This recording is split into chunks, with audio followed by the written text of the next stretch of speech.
Olá, pessoal, boa noite. Aqui quem está falando com vocês é o professor Sérgio Assunção Monteiro, tá? Deixa eu falar um pouquinho aqui para vocês sobre mim, sobre minha formação e sobre o que a gente vai ver aqui em conteúdo, né? Vocês já devem estar vendo, inclusive nesse momento aqui, né, a tela compartilhada. Nós vamos falar sobre introdução à segurança da informação, mas a gente vai ver coisas assim, bem interessantes aqui, né? E vamos falar até sobre alguns assuntos bem atuais, tá? Mas falar um pouquinho aqui sobre mim, talvez alguns de vocês já me conheçam, tá? Eu sou formado em ciência da computação, né? Eu tenho mestrado e doutorado em engenharia de sistemas e computação, tá? A minha ênfase, né, no meu doutorado, em especial, foi em otimização, né? E fiz, inclusive, também pós-doutorado, né? E depois acabei migrando, né, assim, da otimização pura, né, para a parte mais de inteligência computacional, mais ligada para ciência de dados, machine learning, né? E é interessante que essa área hoje, ela é uma área extremamente popular, apesar de não ser exatamente uma área nova, né? Mas ela ganhou muita popularidade porque hoje, né, nós temos tecnologia suficiente para poder colocar em prática, né, os algoritmos que nós temos aí já há bastante tempo e que, óbvio, né, que evoluíram ultimamente, né? Assim, então a gente tem hoje tecnologia, né, para isso.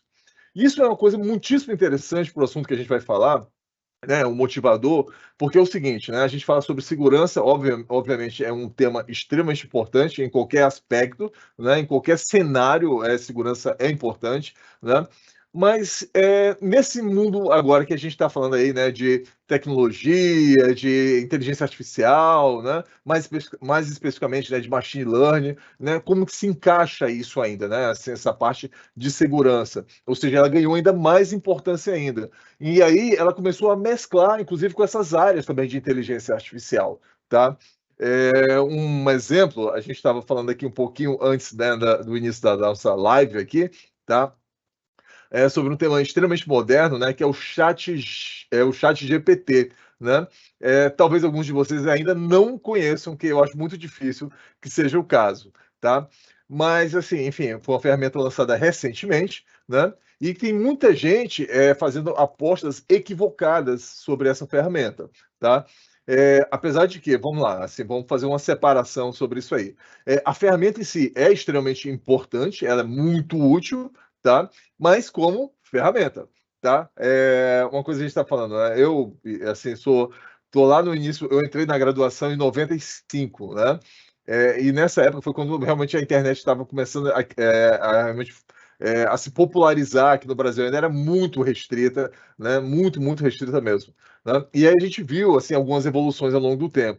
Então, por exemplo, quando a internet apareceu, parecia ser uma coisa assim, nossa, é incrível, isso aí vai mudar completamente a forma das pessoas se relacionarem, né, vão acabar determinadas profissões, e o que a gente viu é que aquilo ali, na verdade, não fez isso, né? Fez exatamente o contrário, né? Assim, ou seja, criou novas demandas de profissionais. Aí, depois, um pouco tempo, né? Depois começaram a aparecer os buscadores, né? Aí, em um dado momento, surgiu o Google, né? Assim, aí quando apareceu o Google, aí, não, agora realmente não vai precisar mais nem de livro, né? Assim, a gente agora, porque tudo que eu preciso, na verdade, eu vou lá na internet, eu consulto e ele traz exatamente o que eu preciso, então eu não preciso mais estudar, coisa do tipo. De novo, vimos que isso foi um tremendo equívoco, né? É óbvio que mais do que nunca nós precisamos estudar, né, para poder extrair melhor a informação daquela ferramenta, né? De novo, aquilo ali é ferramenta, não substituir o ser humano, mas para apoiar. E agora, né, mais recentemente, né, bem recente, né, desse ano, inclusive, né, o chat GPT aparece aí, e aí tem um monte de gente que fica assim, nossa, é uma ferramenta fantástica, e agora ela substitui o ser humano, ela substitui o programador, nem precisa mais de programador, porque basta eu escrever alguns comandos ali, né, enfim, algumas palavras-chave, de repente ele monta um programa inteiro para mim.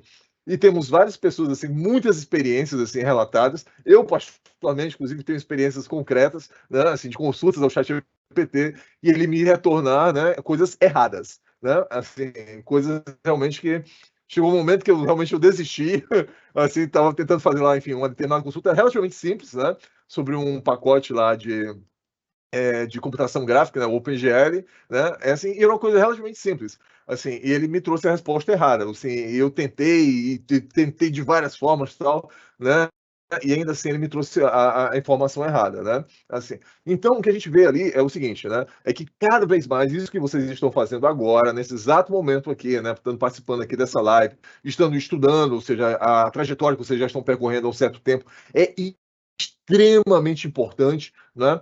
Para que realmente faça uma diferença como profissional nessa formação de vocês. Tá? Então não se enganem, né? Nem se deixem empolgar por pessoas que ficam às vezes falando umas bobagens. Tem muita gente que não conhece realmente tecnologia, não conhece nada de inteligência artificial, absolutamente nada, né? Mas aí de uma hora para outra a pessoa fica pegando ali, pega umas palavras-chave, um pedacinho aqui, ali e tal, aí roda um caso que funciona muito bem ali na ferramenta, aí começa a partir dali a criar umas teorias da conspiração, né? Assim que não tem o menor sentido, tá?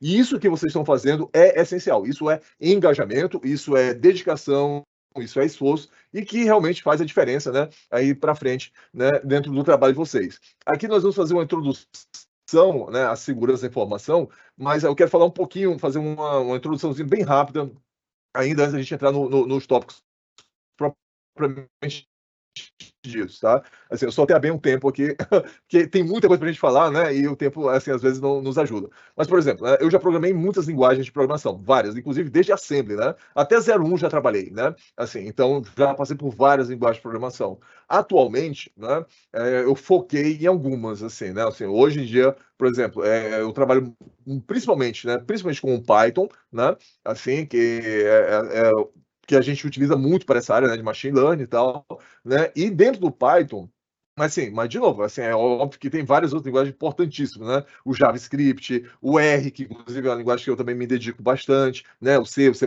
C Sharp, né?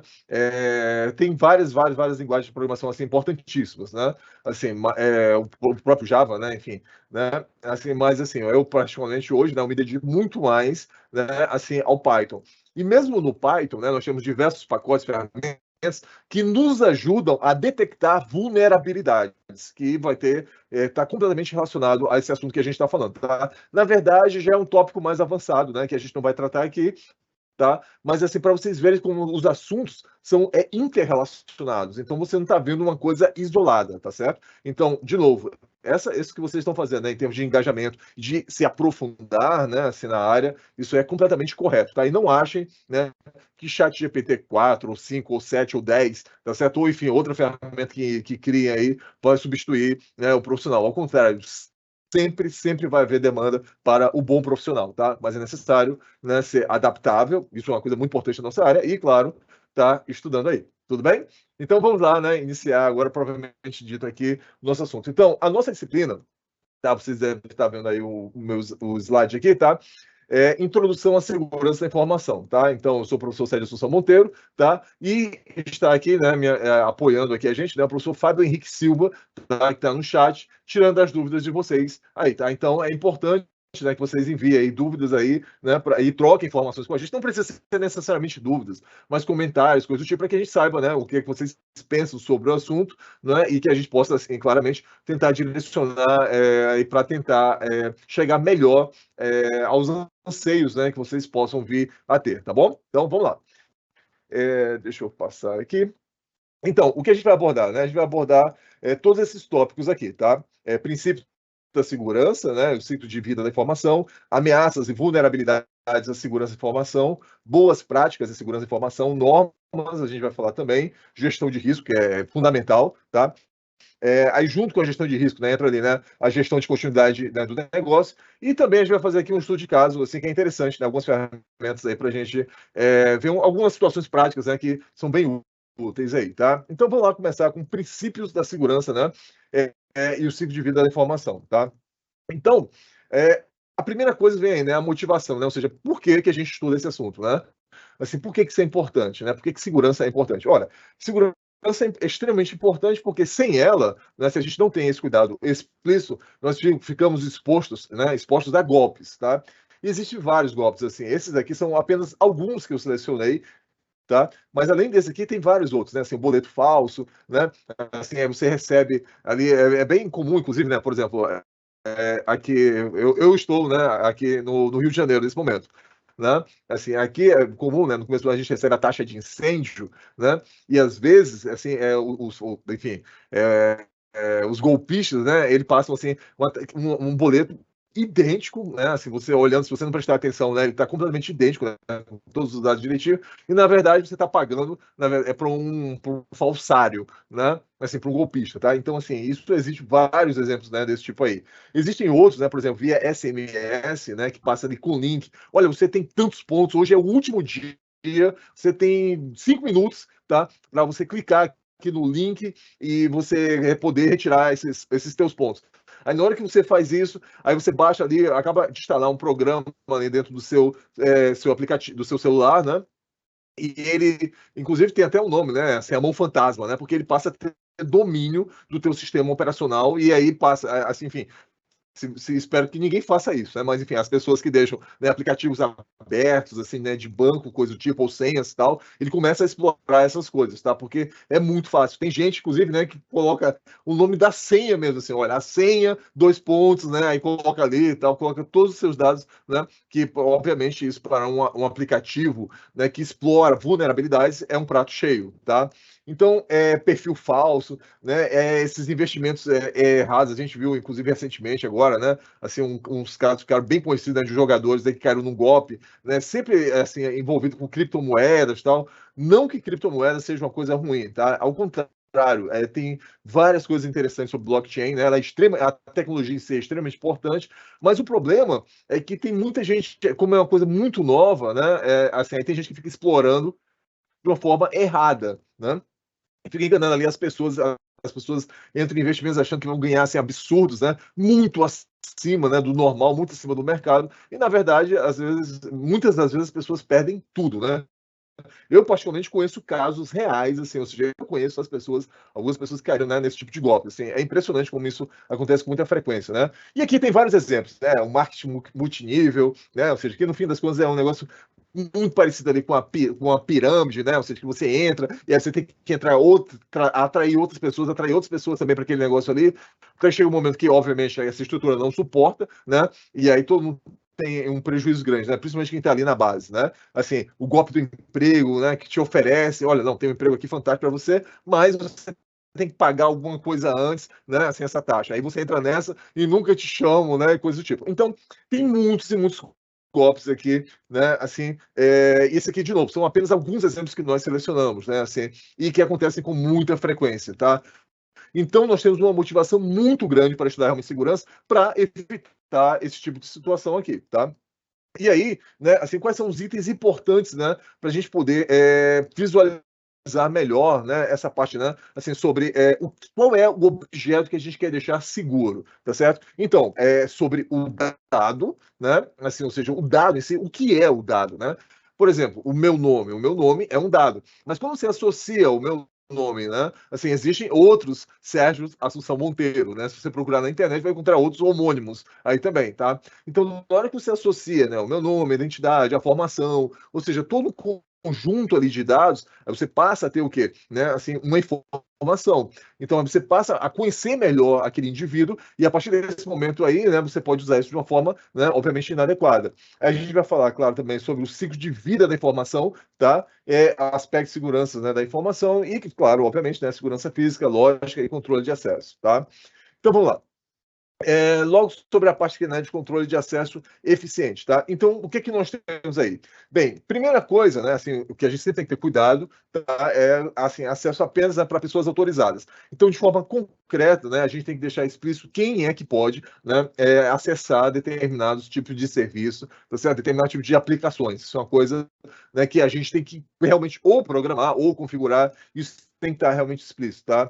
Outra coisa, né, em um sistema desse tipo não pode existir dicas, tá? Por quê? Porque as dicas elas podem ser usadas para serem exploradas, né? Assim, por um atacante, né? E a partir daí ele vai começando, enfim, e se elas forem realmente muito simples, né? E quanto mais o atacante conhecer, né? Assim, um perfil de uma vítima em potencial, né? Mais chance ele tem de ter um golpe com sucesso, tá? Aplicar o golpe ali. É claro, sempre, né, assim, a gente vai lidar a entrada como um todo, daqui a pouco a gente vai ver um exemplo concreto sobre isso aí, né, limitar a quantidades, né, de tentativas de logon, né, por exemplo, se você está tentando entrar em um determinado aplicativo, né, tentando entrar em um determinado programa, né, aí vai tentando várias vezes. Ou seja, existe um certo limite para isso, né? Ou seja, a partir de um determinado momento, a pessoa tentou 3 vezes, ainda está dando errado, então alguma coisa certamente ali não está funcionando muito bem, né? Tá com cara de ser o quê? É o tipo de ataque de robô, né? Ou seja, que são programas, né? O que é o tal do robô, né? Assim, ou seja, não tem nada a ver com Android ou coisa do tipo, né? Ou seja, o robô tem a ver com programas, tá? Que ficam explorando as vulnerabilidades. Então ele fica fazendo testes. Então, se você não criar uma situação difícil ali para ele, tá? Ele vai ficar fazendo explorar as tentativas até chegar o momento, né? Que ele, enfim, ele pode ter sucesso, né? E se você ficar dando dicas, é claro que vai ficar explorando isso aí, tá? E claro, outra coisa importantíssima, né? Sempre guardar, né, assim, o log, né, dessas tentativas. Por quê? Porque posteriormente, às vezes, né, existem golpes que são bem sucedidos, né, ali momentaneamente.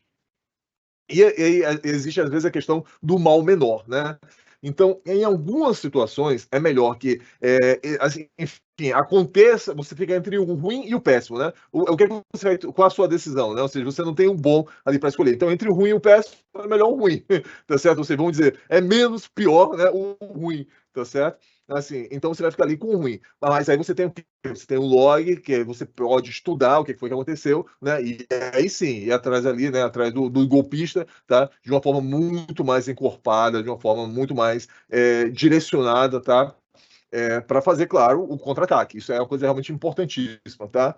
E também, né? Uma coisa importante é forçar um tempo de espera, né? Ou seja, então, se a pessoa tentou muitas vezes alguma coisa, né?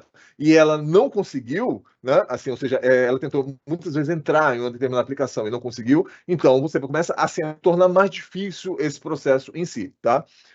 Outra coisa importante é o seguinte: quando o sistema termina a execução dele, tá? Isso, principalmente em programação, isso é bem comum acontecer, tá? Às vezes as pessoas esquecerem, né, de obrigatoriamente fechar a conexão, por exemplo, fechar a conexão com o banco, tá certo? Fechar a conexão com o servidor, tá? Isso tem que ser feito de forma explícita, tá, pelo desenvolvedor ou através de algum tipo de configuração, tá certo? Porque se não fizer isso aí, isso, de novo, enfim, é uma vulnerabilidade e que pode ser explorada, tá? Claro, assim, a gente falou, né, sobre limitar o tempo, né, para o procedimento de logon, então a pessoa pode ficar eternamente ali tentando fazer logon, né, numa ferramenta. E, claro, né, assim, quando a pessoa consegue finalizar corretamente, né, a gente registra ali, né, a data e hora que aquilo aconteceu. Por quê? Porque aí a gente utiliza outras ferramentas, né, por exemplo, câmeras, coisas tipo, para ver se de fato era aquela pessoa mesmo. Vocês, talvez um pouco mais jovens, né? Assim, enfim, depende aí da experiência de alguns, mas assim, existem diversos tipos de golpes, né? Assim, golpes assim, surpreendentes, né? Assim, golpes, inclusive, que as pessoas usam até, né, a digital, né?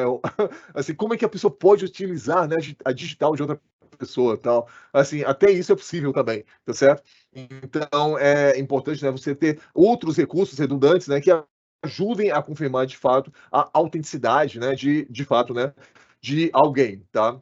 Assim, agora tem uma questão importante sobre isso, porque a segurança, quando a gente vai aumentando, né, o nível dela, a gente vai também tornando mais difícil a vida do usuário. Isso é uma coisa realmente ruim também, tá? Isso também é uma vulnerabilidade, ou seja, você aumentar a complexidade de um sistema. Então, a um certo limite você tem que moderar, porque se você começar a apertar demais, você começa a criar uma situação tão ruim, tá, para os usuários, que eles começam a criar, né, assim, alternativas. E essas alternativas, né, assim, são exatamente, né, as vulnerabilidades que eles vão explorando no sistema. Ou seja, então, você começa a criar dentro da própria corporação, por exemplo, tá? Possibilidades assim, das pessoas explorarem as alternativas, né? Ou seja, as vulnerabilidades do sistema, e aí, é claro, isso para um atacante é um prato cheio, tá? Aí existem alguns controles de acesso, tá? Que a gente consegue configurar também, né? Tem assim uns mais simples, né? Por exemplo, o DAC, tá? Que ele está associado diretamente assim aos usuários e aos grupos, tá? Assim, dada a importância do documento. Existe um que é mais sofisticado, né, que é o RBAC, tá? Que aí, nesse caso, né, a autorização está associada ao papel, que é algo muito mais interessante, algo assim, por quê? Porque você tem o papel do professor, você tem o papel do aluno, você tem o papel do inspetor, o papel do coordenador, né? Assim, agora, as pessoas que vão ter aquele papel, né? Ou seja, quais são as autorizações, as permissões que aquelas pessoas têm, tá certo? E a gente tem um outro, né? Que é o MAC, que ele mistura um pouco, né, assim, ambos os controles ali, né, ou seja, que trabalha tanto com usuários, grupos, né, assim, só que ele dá rótulos, né, para os documentos. Então, você tem níveis, né, assim, por exemplo, esse documento é um documento confidencial, esse aqui é um documento de uso, pode ser visto parcialmente, tá? Assim, então, é uma outra forma também da gente fazer esse tipo de controle, tá? Então, tudo que a gente está discutindo aqui são coisas que existe tratamento explícito para isso, tá bom? Aí o que acontece, né? Como é que a gente pode controlar, assim, de forma concreta, né, aumentar a segurança? Uma das formas, tá, é trabalhar com criptografia, tá? Algoritmos de criptografia. Aí nós temos alguns tipos de criptografia, tá? Muito provavelmente todo mundo aqui está usando já esse tipo de ferramenta e alguns nem sabem, inclusive, tá certo?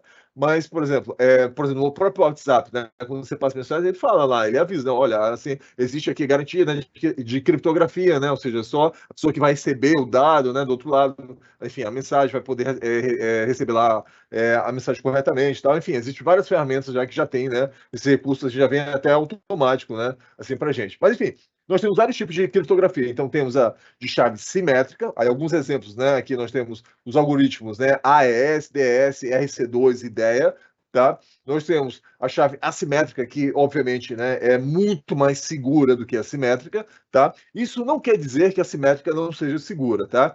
Mas que assim, é só que o nível de complexidade aqui é mais alto, tal, e claro, obviamente, né, isso acaba garantindo mais segurança, tá? Então, o principal algoritmo certamente é o RSA, tá? É o principal exemplo de chave assimétrica, mas nós temos também o DAS e o PKC, tá?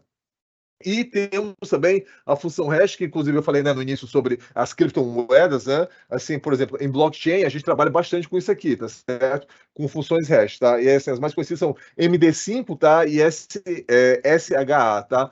A gente vê, inclusive, isso é bem comum quando a gente vai baixar arquivos binários, né? Ele vem lá dando SHA, né, enfim, o MD5, para verificar de fato, né, se houve alguma corrupção, né, do dado que você está baixando. Ou seja, para garantir que quando eu, né, assim como fornecedor, subo um dado, né, para o servidor, para que outras pessoas, para que meus clientes, meus usuários, né, eles baixem aquele programa ali, de fato, eles baixam o dado que eu subi, né, para o servidor, tá? Ou seja, para evitar que alguém ali no meio do caminho possa ter, por exemplo, corrompido aquele dado ali, tá bom? Então, isso é importantíssimo, né, a gente ter esse tipo de recurso aí. E aí, né, agora a gente vai falar sobre ameaças e vulnerabilidades, né, à segurança da informação. Então, né, isso aqui foi na linha do que a gente já havia discutido, ou seja, qual o objetivo do ataque? Por que alguém faz um ataque? Né? Porque alguém se dá o trabalho de fazer um ataque, tá? Obviamente, não é com boa intenção, tá certo? Isso aí é uma coisa que acontece o tempo todo. E detalhe, né? Assim, a gente tem isso no mundo inteiro, inclusive, né? Isso de forma institucional. Então, os governos do mundo inteiro, né? Existem áreas de inteligência, tá? Que trabalham com essa questão, né? Ou seja, com questão de segurança cibernética. Alguns usam isso para contra-atacar e outros usam isso para fazer ataques, literalmente, né? Então, assim, são situações que não são mais teóricas, né? Não são questões assim de filme, tal, que não fazem parte da realidade, são coisas muito concretas mesmo, tá? Então, assim, existem vários objetivos, assim, desde simplesmente roubar dados, tá? Existe, às vezes, que, assim, até o roubo de dados, às vezes ele tem um objetivo realmente, né, por exemplo, eu consegui os dados de alguém para poder me passar por aquela pessoa posteriormente, né? Ou seja, fazer aí uma invasão via autenticidade, né? Ou seja, corromper, né? Você me passar por outra pessoa, né? Assim, ou seja, corromper ali um perfil, tá? E existe até pessoas que roubam dados meramente por vandalismo, assim, simplesmente para mostrar que pode fazer aquilo, tá? Houve um tempo que havia um certo romantismo para isso, né? Assim, o papel assim, do hacker do bem, né? Aquele cara ali que explora o sistema e mostra que tem vulnerabilidades. Mas depois que esse negócio, né, principalmente assim, quando começaram a acontecer crimes, né, muito mais sérios, que envolveram terrorismo, coisas do tipo, né? E aí essas pessoas passaram a levar alguns anos de cadeia, né, a coisa começou a não ficar mais assim tão romântica, né? Ou seja, então isso é realmente algo muito sério e é uma coisa que a gente tem que realmente utilizar recursos, né, para combater isso aí, né? Por exemplo, a criptografia é uma forma de fazer isso, tá? Por quê? Porque quando eu faço a criptografia de um dado, né, ou seja, quem está pegando aquele dado ali simplesmente não serve nada para ele, se ele não tem a chave, só serve, né, aquele dado só tem utilidade para quem tem a chave, tá certo? É uma das formas de a gente se proteger sobre isso. É claro, roubar recursos financeiros, como falei, aquela questão lá do. Você já deve ter ouvido falar bastante, né? Inclusive, ano passado ficou muito conhecido esse golpe aí, né, da mão fantasma, né? Ou seja, da pessoa pegar e clicar em link SMS. Olha, nunca faça isso. Assim, absolutamente nunca faça isso, tá? Assim, vem link, olha, você tem tantos pontos, não sei o que, basta clicar aqui, tá? Porque é um risco enorme, enorme, tá? De você realmente estar baixando ali para o seu aplicativo, para o seu celular, ali, enfim, para o seu computador, tá? Ali um vírus, um aplicativo, tá? E que vai dar potencial aí para um atacante aí invadir o teu sistema, tá bom? Então, pode ser causar danos materiais, terrorismo, criar caos, né, perseguição, né, e coação. Isso é uma coisa muito comum. Hoje em dia, as pessoas acabam tirando muito, por exemplo, fotos assim com, vamos dizer assim, um teor mais privado, né? E aí outras pessoas acabam, por exemplo, deixam isso, por exemplo, em celular, ou, enfim, ou no computador, ou às vezes compartilham com outras pessoas que acabam compartilhando com outras pessoas e aí criam literalmente, né? Assim, um inferno, né, na vida de algumas pessoas, tá? Então são assuntos extremamente sérios e que a gente tem que levar realmente em consideração, tá bom? Aí, itens importantes aqui, é claro, né, assim, obviamente, né, a parte de ameaça e vulnerabilidade. Veja, ameaça é qualquer situação que pode se transformar em um ataque, né? Ou seja, um ataque em potencial, tá? Então, você tem ali, por exemplo, uma pessoa, por exemplo, um sistema que você sabe que ele não tem um controle de acesso, por exemplo, tá? Isso aí é um exemplo, tá? Aí veja só, o que pode acontecer? Então, isso em si, tá? Isso não é uma ameaça, isso é uma vulnerabilidade. Agora, o que é ameaça? Então, a ameaça é, por exemplo, ou seja, eu tenho pessoas que conhecem, né? Assim, enfim, tem hackers, né? Ou seja, atacantes que conhecem, né? Por exemplo, esse tipo de vulnerabilidade, e aí podem transformar isso realmente num ataque, né? E um ataque bem sucedido, uma vez que o sistema é vulnerável, tá? Os ataques cibernéticos, a gente vai falar até um pouquinho mais à frente sobre isso de uma forma específica, tá? A gente vai usar o WhatsApp para isso, tá? Ataques de negação de serviço, esse aqui é um ataque muito complicado, porque normalmente é um ataque que acontece, né, de duas formas, né? Inicialmente, ele funciona o seguinte: por exemplo, eu sobrecarrego um servidor, e aí quando eu sobrecarrego um servidor, simplesmente, né, ali o sistema não consegue mais atender aos usuários, né, os clientes, enfim, as pessoas que querem usar aquele sistema. Por exemplo, imagina que eu tenho aqui uma loja que vende produtos, coisas do tipo, tá? E aí, de repente, o meu sistema ele fica sobrecarregado com um monte de consultas, né? E aí eu simplesmente não consigo mais fazer nenhuma venda, nada, eu travo o sistema, tá? Perfeito. Aí o que acontece? Né? Esse nem sempre, ou quase nem sempre, né, é o ataque principal. Porque esse ataque ele serve para quê? Para desviar a atenção, porque as pessoas, obviamente, elas vão ter que resolver, né? Os responsáveis vão ter que resolver esse problema. E aí, nesse momento, o que acontece? Assim, aí outras partes do sistema ficam desprotegidas, e aí o atacante, né, ele tenta, né, exatamente explorar exatamente esses pontos que simplesmente estão sem a devida atenção, tá? Então é bem comum. E um outro, né, engenharia social. Esse aqui é outro que acontece com bastante frequência, mas esse aqui já é mais trabalhado, esse é muito direcionado, né? É quando eu quero atacar especificamente alguém e começo a estudar o comportamento daquela pessoa, como é que aquela pessoa age. Isso é bastante comum, né, dentro de empresas grandes, né? Assim, que ocorre realmente assim, espionagem, né? Assim, fraudes, tá certo? Então, a pessoa começa a estudar, né? O atacante começa a estudar o comportamento de um determinado grupo de pessoas, tá? Para poder, em um dado momento, assumir, por exemplo, o perfil daquele indivíduo ali, tá? E, enfim, roubar dados ou cometer crimes, né? Se passando por uma outra pessoa, tá? Aqui, agora a gente fala sobre boas práticas, né, em segurança da informação. Então, vamos lá, claro, né, questões que a gente tem que ter, né, sempre em vista, né, ou seja, os fatores que afetam a segurança da informação, tá? Tem os aspectos, né, físicos e lógicos, tá? Físicos, a gente está falando realmente por exemplo, para entrar na empresa, ou seja, para entrar na empresa, eu tenho que ter uma catraca, eu tenho que ter algum controle via biometria, né? Ou seja, para poder entrar em determinadas salas, eu tenho que ter também esse tipo de controle físico mesmo, tá? Assim, tem que ter esse tipo de preocupação para poder acessar determinados sistemas, né? Eu posso realmente usar dispositivos, né, que vão habilitar o uso daquele sistema ali, tá? E a lógica, ela está mais associada àqueles controles de acesso que nós falamos, por exemplo, anteriormente. Né? Ou seja, ali é associada à configuração. E configuração realmente é algo que dá muito trabalho, tá? Assim, eu até brinco um pouco, né? Assim, na década lá de 90, né? Assim, a grande preocupação da gente, até eu comecei assim em 2000 alguma coisa, a grande preocupação, né, do desenvolvedor era principalmente em desenvolver o sistema, né? Assim, atualmente, né, a gente tem uma preocupação enorme antes de desenvolver o sistema, né, fazer um monte de configuração, que dá um trabalho enorme, né? Porque isso é uma coisa realmente importante que dá bastante trabalho, né? Mas que se não for bem feita, tá? Isso pode se transformar numa vulnerabilidade. Você usar, por exemplo, o padrão do fabricante, né, do fornecedor, tá certo? Isso pode dar um problema muito grande posteriormente, tá? Por quê? Porque, assim, o padrão, né, lá do fornecedor é um padrão conhecido. Então, se ele é conhecido por você, né, ele é conhecido por todas as pessoas que são clientes, né, e também conhecido pelos atacantes, obviamente, tá? Assim, então, as vulnerabilidades que nós já falamos, né, nos programas, e a gente vai explorar isso um pouquinho mais adiante. A gente já falou, né, sobre essa parte, né, de infraestrutura mal configurada. Isso aqui é um ponto extremamente importante, e parece que não, tá? Mas principalmente em empresas grandes, né? É muito comum mesmo, né? Nós temos diversas pessoas que não têm absolutamente nada a ver com TI, né? Não tem nenhum conhecimento sobre TI, mas que usam sistemas importantes, né? Assim, por exemplo, pessoas mais na área, por exemplo, de administração, pessoas mais na área de contabilidade, que elas têm outra finalidade, né? Tem outros papéis ali dentro da corporação, né? Mas que elas podem ser portas de entrada, né, para atacantes, né? Assim, então é importantíssimo que haja um processo, né, que conscientize as pessoas sobre determinadas práticas, né?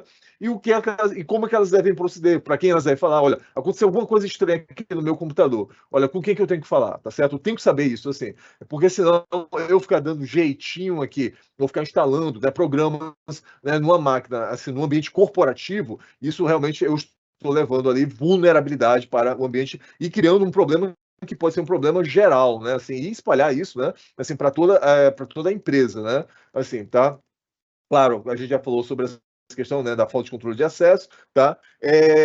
A inexistência de planos de gerenciamento, né, de segurança, né? E falta de continuidade, que a gente vai falar já um pouquinho mais adiante aqui, tá?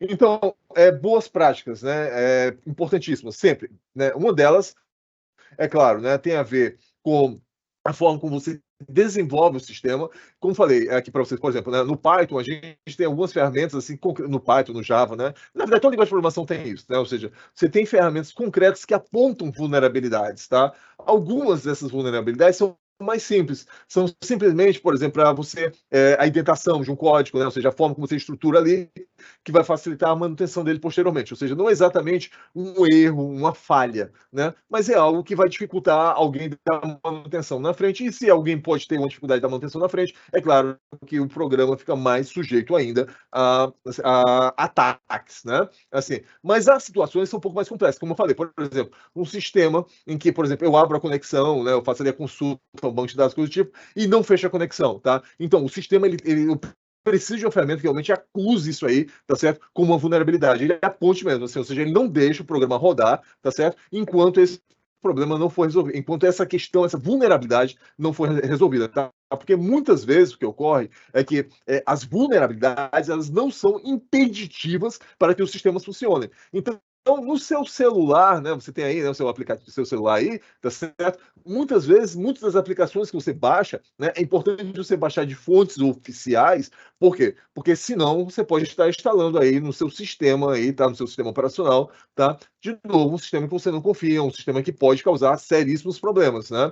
A gente já viu isso acontecer várias vezes, né? Assim, tem vários casos desse tipo aí, né? Um caso bem conhecido era um aplicativo, o pessoal gostava muito, né, de usar, que você tirava foto, ele mostrava você quando você como você estaria daqui a 20 anos, daqui a 30 anos, não sei o quê, né? Só que aquilo ali, o que acontecia, né? Pouquinho depois, né, foi descoberto, na verdade, a empresa que desenvolveu aquilo ali baixava os dados, né, dos usuários, né? E aí, não era a foto que ele levava, não era a sua foto. A sua foto ele pega no Facebook. Assim, o que ele levava eram os dados do seu aplicativo, porque na hora que você fazia a instalação, você dava aquele sistema, ele tava um monte de configurações, tá certo? Para levar os dados que tinham no teu sistema, tá certo? E isso era uma coisa extremamente perigosa. Então veja que uma coisa inocente, né? Ou seja, poxa, você tirar uma foto aqui e ver como é que eu vou estar daqui a 20 anos, daqui a 30 anos? Aí você mostrar para os colegas, ficava rindo ali e tal. Na verdade, era usado para roubar, né, dados ali. E nessa questão, como eu falei, né, tem pessoas que guardam, né, por exemplo, no celular ali as senhas, né, coisas e outras informações importantes, né? Guarda isso em e-mail, deixa e-mail aberto, deixa aplicativo de banco aberto, né? Assim, tá? E isso é uma coisa realmente que são realmente isso aí são práticas ruins, né? Então as boas práticas é exatamente não fazer esse tipo de coisa, né? Você ser mais rigoroso com isso, tá? Dá trabalho. Segurança dá trabalho. Isso é importante entender, tá? É por isso que faz parte também, né, do papel de vocês, assim, né, que vão atuar mais com segurança, esse trabalho de conscientização, porque você não pode deixar o usuário criar uma aversão, né, sobre a segurança. O usuário ele tem que estar, ele tem que ser teu companheiro, ele tem que estar junto com você, né? O cliente ele tem que acreditar naquilo ali, porque senão, se ele não acreditar naquilo ali, para ele vai ser mais trabalho. E se for mais trabalho para ele, é óbvio que ele vai tentar burlar o sistema. E se o usuário, né, assim, que está trabalhando com o sistema, ele tenta burlar, imagina, né, um atacante, um invasor que tem interesse, né, naquele tipo de coisa ali, tá? Aí, claro, a gente já falou sobre essas questões, né, claro, controle de acesso, antivírus, é sempre importante ter, a prática do backup é importante ter, ou seja, de tempos em tempos, né? Assim, quantos aqui de nós, por exemplo, se agora, exatamente agora, né, assim, o seu computador, espero que isso não aconteça com ninguém, tá certo? Mas imagina se agora, exatamente, né, o teu computador aí, né, desse um problema, tá?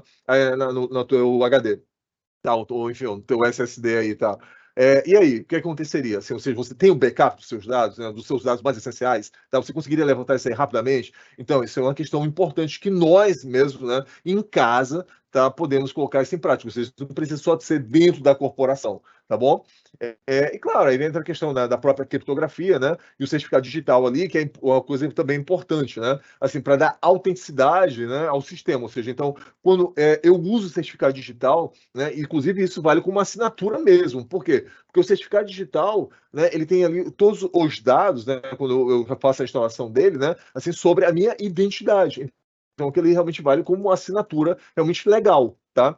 É, e aqui tem alguns exemplos, né? Assim, só para a gente discutir rapidinho aqui, é o seguinte, por exemplo, veja só, né? Imagina, olha, você está se organizando para sair de férias, né? Aí você fez todas as tarefas e tal, né? De forma que nada vai ficar pendente, beleza. Aí, no entanto, é claro que você sabe, né? Que imprevistos podem acontecer, né? E aí, em algum momento, a sua equipe, né, ela pode vir precisar de informações. Aí, diante disso, né? Veja só, o que você faz, né? Assim, você vai disponibilizar essas informações para essas pessoas como, né? Porque elas estão apenas no seu computador. Primeiro, já está errado isso, né? Você não poderia estar só no seu computador. Se é algo importante para a equipe, né? Isso deveria estar no servidor. Então, existe uma questão aí pensar na arquitetura, né? Ou seja, eu montar uma arquitetura que somente pessoas que têm determinado perfil, tá? Aí eu entro naquela questão do controle de acesso, tá certo? Poderiam acessar esses dados, tá? Mas enfim, aí o que você faz? Aí você disponibiliza a senha, né, para todo mundo, né, da sua equipe, porque assim as pessoas vão poder entrar rapidamente. A gente sabe que essa prática, infelizmente, né, hoje em dia ainda é muito comum e é uma coisa inacreditável que isso aconteça, tá certo? Né? Mas assim, ou ainda, né, você vai enfim, trabalhar num lugar na rede, né, que é o correto, tá certo? Na verdade, de um servidor específico, tá, que faça o controle de acesso, né, em quem pode acessar o sistema, tá bom? Aqui um outro exemplo aqui, né? Por exemplo, você recebeu um e-mail, né, de um desconhecido, tá? E nesse e-mail tem um anexo ali executado. Inclusive, né, o servidor de e-mail até bloqueia isso aqui, tá? Já é bem comum, né, ele já fazer esse tipo de controle. Mas às vezes o atacante faz o seguinte, ele salva com uma extensão diferente, né, para que o servidor ele não detecte, né, um exe, por exemplo, da vida, tá? Aí na situação o que você faz? Né? Ou seja, claro que o que você vai ter que fazer é de imediato, né? Ou seja, você vai excluir esse e-mail, por quê? Porque você não sabe qual é a fonte dele. Na verdade, o ideal é o seguinte, né? Se a empresa tiver um controle, né, de acesso, né? Se a empresa tiver uma área de segurança, o ideal mesmo é você notificar a área de segurança. Dizer o seguinte, olha, eu recebi esse determinado e-mail aqui, ou seja, você dá um print ali, né? Para que a área de segurança possa ver e tal, porque a gente tem que bloquear aquilo ali, a gente tem que entender como foi, né, que aquele e-mail chegou, né, ali para dentro da empresa, né? Assim, ou seja, deveria ter um controle, né, ali. Mas isso na questão pessoal, né, ou seja, assim, para você, o que você faz? De cara você exclui, assim, você não tem que fazer absolutamente nada. Olha, se eu não sei a fonte, né? Se tá um negócio esquisito, olha, exclui aquele negócio, não tem nada a ver com isso, tá? Mais uma situação aqui, tá? Imagina, você precisa fazer a compra, né, de um produto, aí você fez pesquisa na internet, tá? Aí você, obviamente, né, você tem um determinado produto que você quer, e claro que você quer que um preço seja razoável, né? Assim, ou seja, claro, obviamente sempre a gente quer comprar o melhor produto pelo menor preço, tá? Só que o que acontece? Se o preço está muito abaixo, né, muito abaixo dos outros, então já chama a atenção da gente. Opa, tem alguma coisa errada, né? Assim, por que, que alguém consegue vender tão mais abaixo, né, do que os concorrentes dele, né? Assim, isso realmente é algo que chama muito a atenção, tá certo? Muito mesmo. E infelizmente é um golpe extremamente comum, né? E é claro que o que você tem que fazer, né? Ou seja, uma boa prática, é óbvio, né? É você pegar e pesquisar, assim, você fazer uma média de mercado, entender mais ou menos como é que o preço varia e ver o que faz sentido. E sempre procurar, né, pela reputação. Quando você não procura pela reputação, tá certo? É inacreditável, mas assim, mesmo pessoas muito experientes, pessoas que têm grande conhecimento, elas caem nesses golpes, tá? Por quê? Porque, veja, o golpista, ele tem muitos meios para enganar, tá certo? Assim, parece ser uma coisa fácil identificar, né, o golpista, assim, mas não. Às vezes ele passa assim, ele tem uma forma de vender uma imagem que engana, que é muito difícil você perceber, tá bom? Aí, recomendações essenciais aqui, é óbvio, né? Nunca você compartilhar a senha, sempre utilizar antivírus, né? Manter atualizado, tá certo? Você ter cuidado quais são os sites que você está usando na internet, ou seja, ter HTTPS, tá certo? Tem que ter isso. Nunca fazer link, né? Nunca abrir links, né? Ou fazer download, né, de arquivo enviado por e-mails, né? Que você não confia, ou seja, que você não sabe qual é a fonte. Sempre que você baixar, né, um programa, né? Você ir na fonte oficial, tá? Por exemplo, eu comentei sobre o Python, né? Aqui, por exemplo, o Python, todo mundo sabe, né, que a gente é um programa, né, de código aberto, inclusive free, né? Ou seja, eu não preciso pagar licença para, por exemplo, utilizar o Python ou o Java, né? Mas eu não vou baixar em qualquer lugar, eu vou baixar na fonte oficial, né? Existem algumas fontes oficiais, então eu não vou num site qualquer, né, e vou baixar lá, ou seja, qualquer atualização também eu vou procurar de uma fonte oficial. Então é um exemplo, né, desse tipo de coisa aqui, tá? Ter aquela preocupação com o backup, obviamente, né, ter a questão do firewall, né? E, claro, sempre manter o sistema atualizado, isso é uma preocupação constante, né?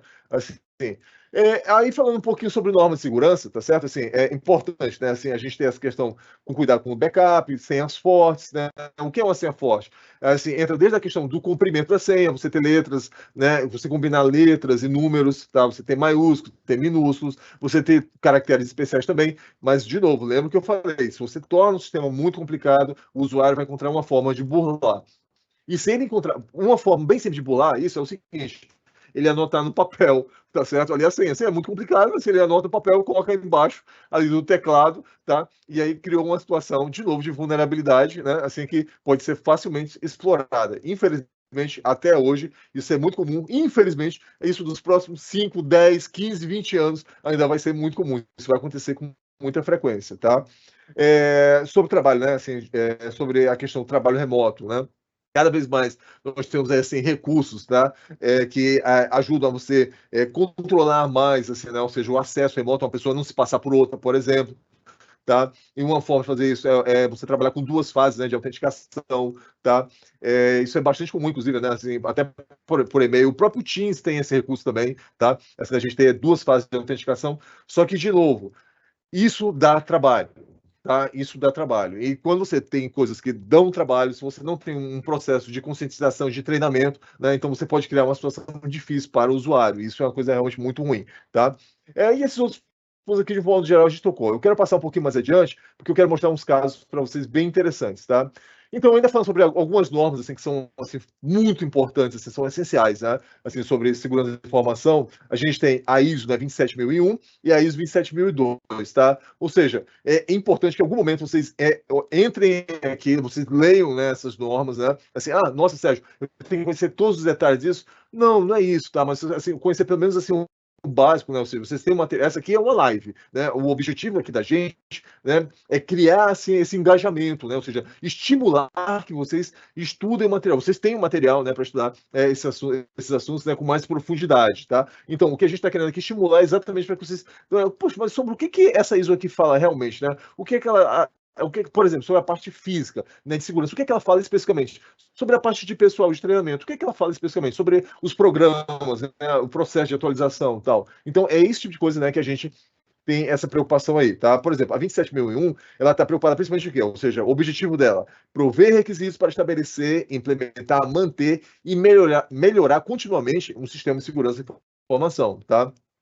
No caso da 27002, obviamente, né, mais avançado, tá?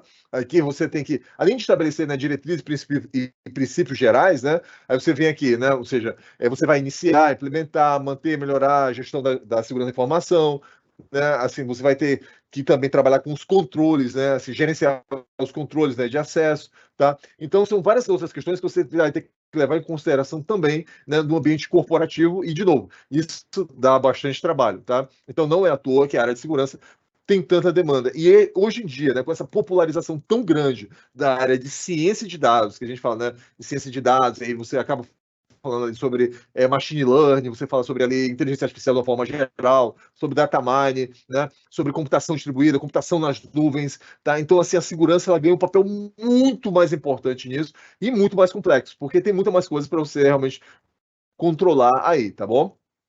E aqui, né, no modo geral, né, na 27002, né, assim, o que é que você tem? Assim, obviamente, você tem ali um envolvimento, né, assim, dos gestores mais alto nível, porque você tem que ter pessoas que patrocinem a ideia. Não é uma questão, de novo, isso a gente está falando no ambiente corporativo, né? Assim, você tem a iniciativa ali, assim, poxa, eu quero fazer coisa legal, tal, mas se você não tem um apoio, né, assim, da diretoria, então é muito difícil aquilo ali acontecer na prática. Aí, claro, assim, tem o envolvimento das pessoas, você tem um processo realmente que ajude que aquilo ali realmente se torne algo concreto, né? Algo que faça parte do dia a dia da empresa, tá? Esse aqui é um link muito legal. Deixa eu mostrar aqui para vocês rapidinho, tá? Para a gente testar, por exemplo, a segurança de uma senha, tá? Aqui a força de uma senha. Então, por exemplo, vou entrar com a senha 1234. Olha só que legal o que acontece aqui, olha, 1234. Né? Ele falou o seguinte, olha, por exemplo, quão segura essa é a minha senha, né? Eu estou fazendo esse teste aqui online. Ele está dizendo o seguinte, olha, essa sua senha aí, tá? Ela não serve para absolutamente nada, tá certo? 1234. Ela é quebrada instantaneamente, tá bom? Aí, caramba, que coisa complicada, né? Então vamos colocar aqui uma senha mais complicada. Vou, por exemplo, colocar uma senha que combina letras, aqui combina, por exemplo, maiúsculos, minúsculos. Aqui eu tenho mais aqui alguns outros fatores aqui, né? Estou combinando aqui números aqui. Veja que eu estou colocando aqui uma senha um pouquinho mais complicada mesmo, que eu estou forçando aqui e ainda assim ele está reclamando aqui, tá? Ah, beleza. Finalmente ele chegou aqui, né, num ponto que ele falou o seguinte: agora você colocou uma senha realmente que ela não é tão fácil de ser quebrada, tá? Eu sugiro fortemente que depois, né, vocês vão obviamente rever esse vídeo, tá? Acessem esse site aqui e façam aqui alguns testes. Assim, é bem legal isso aqui, né, para você verificar, né, assim, qual é a força das suas senhas, né? Assim, tá? E outra coisa, né, a senha, ela não é assim, eu tenho uma senha forte, vou usar essa senha para sempre, ou vou usar a mesma senha em todos os lugares, né? Então, assim, é outra coisa que você também tem que ter cuidado, né? Ou seja, de tempos em tempos a gente tem que renovar as senhas, tá? E você não pode ficar usando a mesma senha, tá certo? Para todos os lugares, né? Porque se um lugar for descoberto, tenha certeza, né? Esse é um dos primeiros, uma das primeiras tentativas de um atacante, tá? Se ele quebrou, se ele conseguiu invadir um sistema que você tem acesso, né? Ele vai atrás, né, daquela senha, porque é em todos os sistemas que você tem acesso, tá? E se você realmente não tiver esse cuidado, tá? Então você está correndo um risco muito alto, tá bom? Vamos voltar aqui na nossa apresentação. Tá. Aqui. Acho que aqui. Tá, então, né, então é bem legal, né, esse site aqui, né, pra gente fazer esse tipo de teste, né, enfim, eu sugiro, né, que vocês depois, posteriormente, façam isso aí, tá? Aqui agora falando um pouquinho sobre gestão de risco, tá? Então, quais são, né, risco? O que é o risco, né? Ou seja, risco a gente está falando em probabilidades, tá? Ou seja, risco ele não é algo concreto, ou seja, é um potencial. Pode ser que um risco ele nunca se torne, né, em algo concreto, tá? Mas enfim, você tá uma possibilidade ali. Então, quanto mais você controlar, nem sempre é possível você eliminar o risco, mas o que você pode fazer, né, ou seja, criar situações para controlar o risco, tá? Então, veja, riscos que nós podemos ter, né? Erro humano, espionagem, roubo físico, né? phishing. Phishing é aquele tipo de ataque, né, que você recebe um e-mail que normalmente te faz alguma oferta ou se passa, né, assim, por exemplo, por um banco, né, uma instituição financeira séria, assim, tem toda a cara, né, ali, aí você de repente, olha, basta você clicar aqui, você precisa clicar aqui obrigatoriamente, senão você vai receber uma multa muito grande, tal, não sei o quê, aí você, enfim, cai numa dessa, né, e aí passou de ser risco para se tornar algo realmente concreto, né, ou seja, se tornou realmente um ataque, né, assim, os botnets, né, que, enfim, estão associados exatamente a esses ataques, né, de vários robôs simultaneamente, assim, na rede, tá? E, claro, assim, o objetivo disso aqui, né, você ter ataques distribuídos, né, assim, de negação de serviço, tá? Que, como a gente já falou anteriormente, né, ou seja, o objetivo ali é você simplesmente tornar um serviço, né, indisponível, tá? Assim, ou seja, você derrubar um servidor, por exemplo, tá? E esse outro ataque, né, o ransomware, tá? Ele vai criptografar os dados, assim, esse ataque é um ataque muito ruim, tá? Porque ele vai criptografar os dados, e aí o atacante, né, normalmente ele pede um valor, né, assim, um resgate, né, assim, normalmente em criptomoedas para dificultar o rastreio, tá? Para poder descriptografar esses dados, tá? Só que imagina, como é que você vai confiar, tá certo, numa pessoa que acabou de atacar, né, te atacar? Então você pode ainda cair em um segundo golpe, né? Assim, então sempre é importante ter aquela questão ali, né, do ambiente seguro, tá? E aí usar, né, claro, criptografia, ter o backup, né, assim, para evitar situações desse tipo aí, tá? Então aqui alguns itens importantes sobre gestão de risco, né? Assim, claro, as vulnerabilidades, as ameaças, os ataques, tá? A gente tem aquela preocupação sobre os pilares, né, da segurança da informação, tá certo? O que a gente precisa realmente, né, assim, observar, tá? O sistema de gestão de risco, né, o processo de gestão de risco, tá? E as medidas de controle, governança, risco e compliance, que a gente vai estar falando agora aqui. Então vamos lá. Aqui, né, sobre gestão de continuidade, tá? Então, uma coisa importantíssima, a gente tem um plano de continuidade de negócio, tá? Que é o conhecido como PCN, a gente vai falar já um pouquinho sobre ele aqui. Junto ao PCN, né? A gente tem aqui uma relação, né, com o PDCA, né? Assim, que é muito conhecido ali na administração, mas a gente tem um relacionamento muito direto aqui com essa área, tá? Plano de recuperação de desastres, né? A gente tem uma política de gestão de continuidade de negócios, né? Isso também é algo extremamente importante, né? E, claro, a gente ter, né, a prática do Agile, tá? Assim, para a gente trabalhar ali, né, no gerenciamento da continuidade, tá?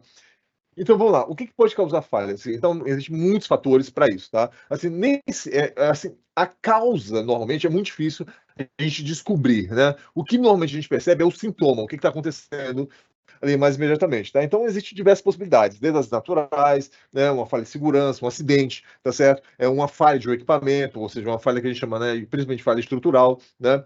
Ou uma ação proposital, tá? Aí o que o PCN vai fazer?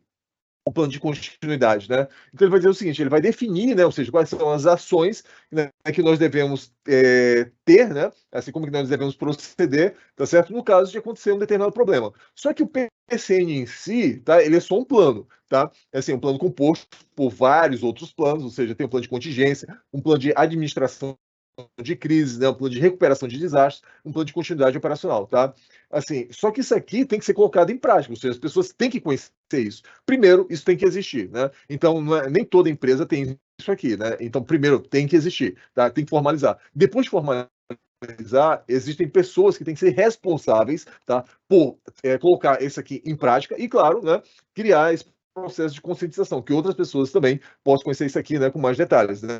Ou seja, por exemplo, numa situação de emergência, quais são o que pode acontecer, né? Ou seja, quais são os cenários, né, que você está sujeito, né, a ocorrer? É claro que você vai montar cenários que sejam cenários reais, né? Por exemplo, vem um meteoro, tá certo? Assim, ou seja, o que você pode fazer sobre isso, né? Assim, tá? Mas existem outras situações que sim, por exemplo, ó, eu trabalho com vários servidores, pô, se o meu servidor principal, né, der problema, o que acontece? Ou seja, então, é uma situação, né, muito prática, né, uma situação que eu realmente posso pensar, né? Uma questão de administração de crise, assim, como é que, quem as pessoas que eu vou mobilizar, né? Ou seja, como é que eu tenho que agir aí, tá? Ou seja, na questão da recuperação de desastre. Veja só, perfeito, já aconteceu o problema, assim, tá, mas agora só, agora eu tenho que voltar de novo, né? Assim, o meu serviço, pelo menos o mínimo, tá? Para que eu possa trabalhar. Ou seja, como é que eu tenho que agir, né? E aí entra a questão, né, da própria continuidade operacional, que de fato, assim, ou seja, em um dado momento eu vou levantar os serviços, né, para que eu possa garantir, né, que eu possa, enfim, falando de novo no sentido da empresa, né? Ou seja, que ela possa voltar a trabalhar. Mas isso vale também no sentido pessoal, né? A gente tem que ter esse cuidado também. É que tem a relação, né, assim, ou seja, uma analogia, né, entre aqui o PDCA, né, ou seja, planejar, fazer, checar, né, e agir com, né, o PCN, né, ou seja, o mapeamento de negócios, análise de impacto, a definição de melhores estratégias, a documentação de planos e, claro, né, a gente fazer testes e simulações, tá? É uma relação assim, bem interessante, bem didática isso aqui. E aí tem aqui um exemplo bem interessante, né, sobre um ataque, né, um ataque de injeção, né, é um dos ataques, né, bem comuns. Esse site aqui, né, o WhatsApp, é o site mais importante, tá certo? Que você pode acessar, né, a fonte de informação sobre ataques cibernéticos, tá? Então, ele mantém lá, né, os 10 principais ataques cibernéticos. Nós vamos entrar nele já aqui para a gente ver, tá? E a gente vai mostrar aqui, inclusive, um exemplo, né, de ataque mais comum de todos, esse aqui, injeção de código, né? A gente vai ver um muito comum, que é ataque via SQL, tá? E vou mostrar isso aqui agora aqui para vocês. Antes da gente entrar aqui, deixa eu mostrar aqui rapidinho aqui para vocês. Ah, tá, assim, uma coisa que eu não posso esquecer, tá? A gente tem a chamada aqui no final, tá certo? Então vai aparecer daqui a pouco aí um formulário para vocês marcarem, tá? A presença. Fiquem atentos a isso aí, tá? Assim, um pouquinho antes da gente terminar, a gente vai deixar isso aí disponível aqui. Então, eu vou mostrar rapidamente aqui, né, só para a gente ter aqui uma ideia aqui, assim, essencial aqui disso aqui que eu falei para vocês. Então, por exemplo, esse aqui é o site da WhatsApp, tá? E aqui ele vai falando sobre as 10 principais vulnerabilidades. Aqui, aí vai falando aqui, inclusive, que mudaram, né, ao longo do tempo, né? Ou seja, 2017 para 2021, tá? E está se mantendo ainda, né? Por exemplo, eles não fizeram ainda uma atualização, né? Então, esse site aqui é excelente, uma fonte de informação ótima, porque ele explica como cada um desses, ele descreve, né, cada um desses ataques, ele dá exemplos de como esses ataques podem acontecer em algumas linguagens de programação e algumas formas de se proteger, tá? Então isso aqui é algo muito legal. E esse outro site aqui, né, que eu mostrei também, e depois vocês vão dar uma olhada, né, assim, nesse vídeo, eu sugiro que vocês façam aqui, é um campo muito legal para vocês fazerem exercícios, tá? Aqui, por exemplo, um dos ataques, vou mostrar, por exemplo, SQL Injection, tá? Aqui. Bem rapidinho aqui, tá? Então, veja só. Aqui, basicamente, eu estou mostrando, né, o que acontece. Olha, você abriu aqui um site, uma aplicação, né? Ele está mostrando o seguinte, olha, abri aqui a aplicação, ele está iniciando aqui a aplicação, perfeito. Aí está pedindo para eu entrar agora, né, com login e senha, tá? Então, vou entrar aqui. Ele falou, olha, user, email.com, tá? E tá pedindo para eu entrar com a senha. A senha, inclusive, é password aqui, tá? Entrei aqui com a senha, né? Dei aqui o login. Ele vai aqui reclamar, ele disse, olha, deu um erro aqui, tá? Aqui, ou seja, essas credenciais, elas não estão corretas. Aí ele está me dando a sugestão. O que eu vou fazer? Olha, nesse sistema, como ele apresentou o erro aqui exato, né, para o atacante já começa a pensar, opa, então eu vou fazer o seguinte, vou começar a explorar o SQL, né? Então eu vou entrar o seguinte, vou entrar com o PES, vou entrar de novo com a senha aqui, né, password, a mesma senha, opa, deixa eu ver certinho aqui, password, tá? Aqui, entrei agora aqui, né, com aspas, tá? Isso de forma proposital. Por quê? Porque quando eu faço isso, o que vai acontecer? Ele vai mostrar o erro com mais detalhes aqui. Ele vai mostrar como é que está o SQL. Ou seja, isso aqui é uma coisa gravíssima, tá? Que um programador pode fazer. Mas veja que isso em si não é um erro, né, de programação. Isso é um erro de execução, né? Mas isso foi uma vulnerabilidade, né, que o atacante percebeu. Aí na hora que ele percebeu isso aqui, opa, eu vou fazer o seguinte, agora eu vou fazer um negócio um pouquinho mais sofisticado, né? Entendi o que está acontecendo aqui, agora eu vou entrar, tá? Já entendi como é que está montado aqui o SQL, né? Então vou entrar de uma forma que ele vai ignorar, né, o meu comando, né, SQL aqui. Vou dar aqui mais um passo aqui, tá? Opa, deixa eu só mostrar aqui. Cadê aqui? Falando aqui do SQL. Tá, agora eu vou fazer o seguinte. Eu vou entrar agora com aspas simples, né? Vou dar um espaço, eu vou escrever OR aqui, tá certo? Ou seja, o operador OR, né? Lembra que basta que seja um verdadeiro, né? Para que ele possa acontecer aí. 1 igual a 1, que obviamente é verdade, tá certo? E menos, menos. Por quê? Com menos, menos, ele vai ignorar tudo que estiver depois, tá? Vou de novo dar um login aqui, e nesse momento, olha só o que aconteceu. Acabei de invadir o sistema, tá certo? Ou seja, então a gente tem aqui um exemplo concreto, né, de uma invasão, obviamente simplificada, né? Então, existem vários exemplos associados a esse tipo de situação aqui que acontece na prática, tá bom? Bem, pessoal, a parte, então, assim, né, de conteúdo é isso aqui que a gente preparou. Espero que vocês tenham gostado, tá? Assim, obviamente, é necessário que vocês se aprofundem no material de estudo, tá?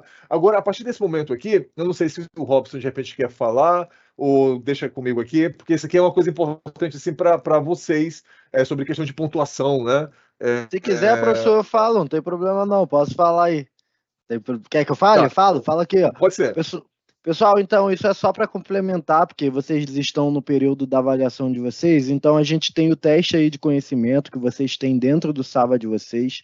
Esse teste de conhecimento facilita no aprendizado de vocês, contribui bastante. O segundo ponto são os simulados, então os simulados eles valem pontos, eles têm um período lá que são liberados para vocês também no Sava, então vocês podem estar participando e conseguindo ponto extra aí, de até 2 pontos, e vocês têm as duas avaliações, já que vocês estão no período delas, né, para poder realizar. Na verdade, é uma avaliação só, que é a AV. A AVS é aquela provinha que você substitui, caso você não tire uma nota muito boa na primeira avaliação, e você faz a AVS para substituir, ou caso você queira também aumentar a nota, e fica a cargo da sua responsabilidade fazer essa escolha, tá bom? Então, é assim que funciona esse tipo de atividade que beneficiam vocês tanto com o aprendizado quanto com pontos para somar na média final de vocês, tá bom? Tá, e agora, né, Robson, tem essa questão aqui também, né, ou seja, do formulário de presença, né? Esse formulário, Perfeito. ele O já link de está... presença foi disponibilizado já aqui no chat, professor. Os alunos já estão alguns compartilhando, alguns já estão assinando também a lista de presença, então tá tudo certo, tá bom? Perfeito, então. Então, assim, dessa forma, né, a gente está fechando, né, essa live aqui. Eu espero realmente, de novo, né, que vocês tenham gostado. Eu agradeço, né, a participação. É muito importante, realmente, essa questão do engajamento. É muito importante continuar estudando. É muito importante entender, né, que ChatGPT é uma ferramenta complementar, né, ela realmente ela é útil, ela nos ajuda, mas, assim, nada realmente substitui, né, assim, o estudo, né, assim, essa renovação constante, né, essa troca que a gente está fazendo aqui, né, e vocês realmente lerem os conteúdos, né, fazer os exercícios, tá certo? E praticar, né, assim, isso aí é importante, né, assim, a gente, a primeiro momento tem a impressão, né, é muito teórico esse negócio e tal, mas eu mostrei aqui vários exemplos, né, assim, situações, assim, práticas, né, disso aí, né, e é claro, assim, a gente vai avançando, né, na computação, a gente vê isso aí em vários casos práticos, tá bom? Então, no mais, eu me despeço, agradeço a todos, muito obrigado aí ao Robson, muito obrigado a todos, muito obrigado ao professor Fábio, que estava acompanhando aqui a gente, né, aqui no chat, respondendo aí as dúvidas, tá? E até mais.